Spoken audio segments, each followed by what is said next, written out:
Hey readers, welcome back. Today we will be reading A Candle in the Window by Michele Ashman Bell, based on a true story.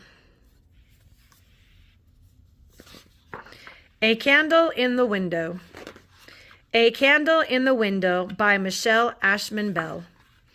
Nothing was the same for John after Molly died. She passed away the spring of 1909, just as the earth was awakening from its winter slumber. John worried for his 3 daughters, but it was 8-year-old Emily who concerned him the most, especially as the first Christmas without Molly approached. Emily knew her mother was gone, but somehow hadn't seemed to grasp the concept of the finality of death. Emily was certain that Heavenly Father was going to let her mother come to visit her at Christmas.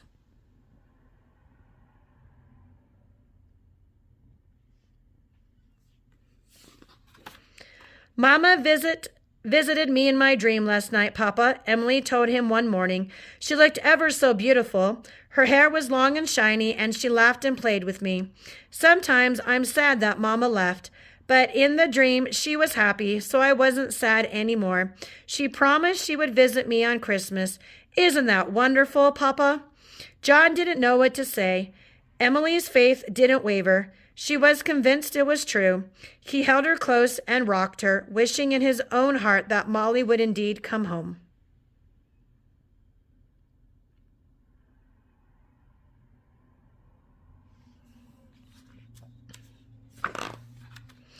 The first Saturday in December, John and the girls, Sarah, Catherine, and Emily, bundled up and went into the hills above their town to select a Christmas tree, just as they'd done every year. After picking out a beautiful tree, they dragged it home, their breath creating spirals of steam in the cold air.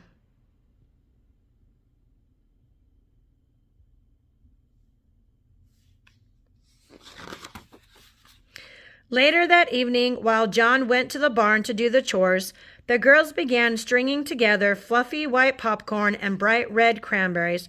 Just as their mother had always done, Catherine lit a candle and put it in the window to help her father find his way back to the house through the darkness. The decorations were strung about the fragrant limbs of the tree, and when their father returned from doing the chores, he helped the girls fasten candles to the branches, candles that would be lit on Christmas Eve. Mama would like this very much, John said as he gave each of his daughters a hug.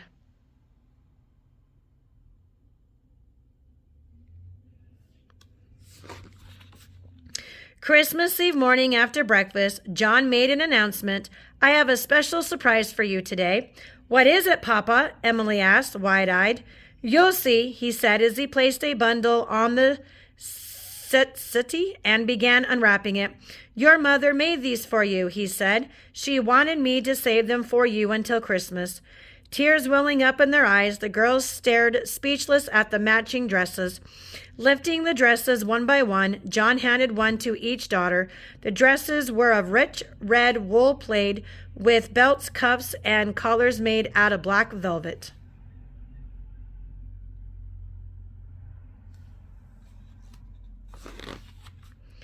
With tears and smiles, the girls hugged their papa, who couldn't stop tears from streaming down his own face. John cleared his throat. Well, now, that's not quite all of it. Cover your eyes, he instructed. Each daughter opened her eyes and saw a pair of patent leather shoes, pretty enough for a princess. Ooh, Emily said breathlessly. They are the most beautiful shoes I've ever seen. Can we wear them to the celebration tonight? You can carry them with you to the church and wear your winter boots. Then you can change there. Emily threw her arms around her father's neck and squeezed tightly. Thank you, Papa, she said softly.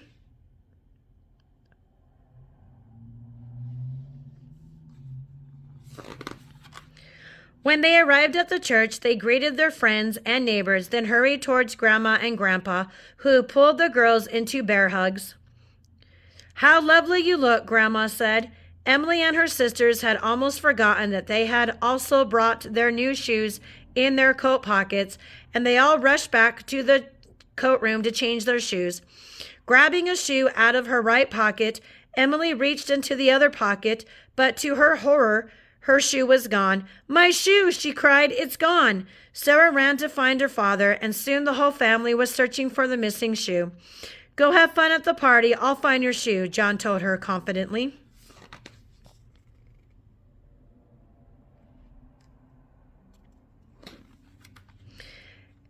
A small five-piece band on the stage struck up a happy tune, and couples took to the dance floor, sashaying and rolling about. Emily kept one eye on the door and one eye on the dance floor. "Well, well," a deep voice said behind her.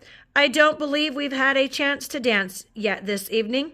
Emily turned to find her grandfather. "Hi, Grandpa," she said sadly. "Your papa will find your shoe. How about we take a turn out on the dance floor, then fetch something to wet our whistles?" Grandfather took Emily by the hand and guided her to the dance floor. He swung her around, making her feel light and airy. For a moment, she forgot about her lost shoe.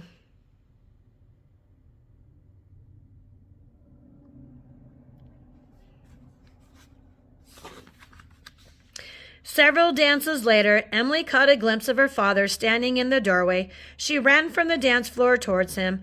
By the look on his face, she knew he hadn't found it. He shook his head sadly, then said in an encouraging tone, "But I'm going back out to look. I just came inside to ask your grandfather to take you girls home for me." When the party ended, the sisters bundled up and stepped outside into the thick falling snow.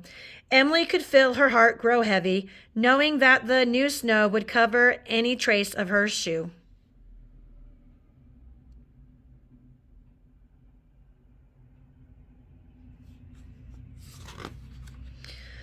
"Papa must still be out looking," Catherine said when they arrived to an empty home.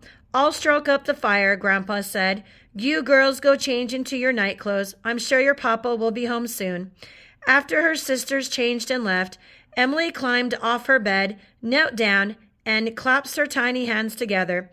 "Dear Heavenly Father, it's me, Emily. I don't mean to bother you, but I lost a shoe. It's a special shoe from my mama. She lives with you now, but she said she would come and visit me tonight. Could you please ask her if she would help find my shoe?"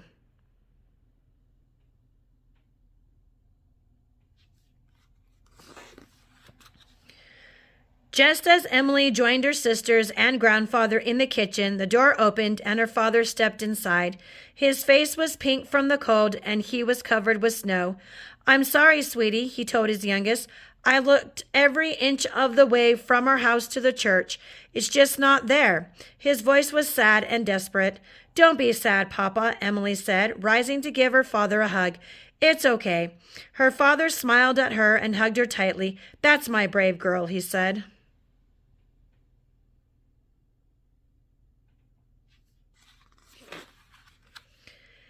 After her sister went to bed, Emily crept downstairs and found her father sitting in his rocker, staring at the fire with a lonely, faraway look in his eye. She almost turned and went back to bed, but he turned his head and saw her. Without a word, he held out his arms, and Emily went to her father and sat on his lap, wrapped in the safe, strong arms. "Papa," Emily asked in a soft voice, "would it be okay if I put a candle in the window?" Her father looked at her, surprised. "Why do you want to do that?" "So Mama can find her way home," she explained. "Is that all right?" John nodded slowly and finally found his voice. "Yes, Angel, it is." Together they lit the candle and placed it in the window sill, where its flickering light reflected brightly in the glass.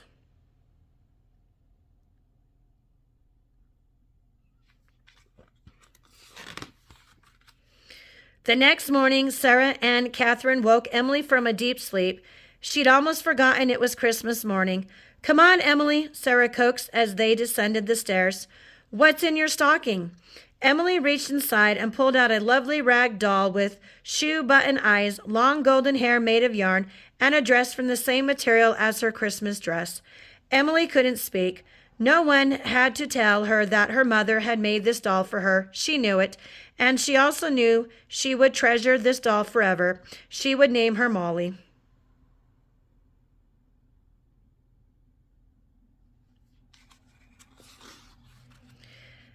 After the gifts had all been opened, Sarah announced that she was going to make a special breakfast of hot cakes and sausages.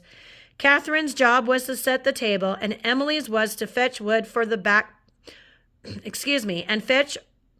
And Emily's was to fetch wood off the back porch to build a fire in the cook stove.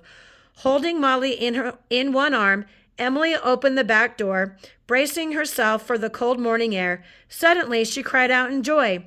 "What is it?" Catherine asked as she rushed over to Emily's side. There, looking as good as new, was Emily's lost shoe. "See," Emily announced, smiling as she picked up the shoe. "Mama did come. She brought me my shoe just like I knew she would."